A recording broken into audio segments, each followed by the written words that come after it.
Орел.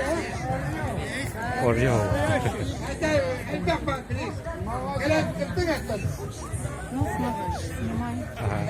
Мне скинешь потом? Да. Мне скинешь? Да. Оу! Давай.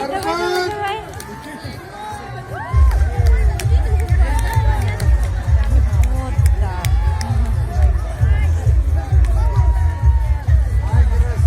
Все, спускайся.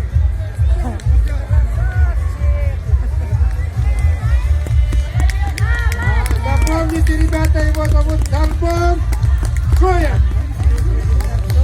Дарбон Шоев, солнечный Таджикистан. Южный Форпост. Граница Таджикистана, граница Афганистана. Не оставишь? А? Я своим покажу. Ну, подойди, хозяйки Медной горы. Тебе сейчас вручат призы. Так, еще. Ну, там дамский парень тоже хотел же вроде.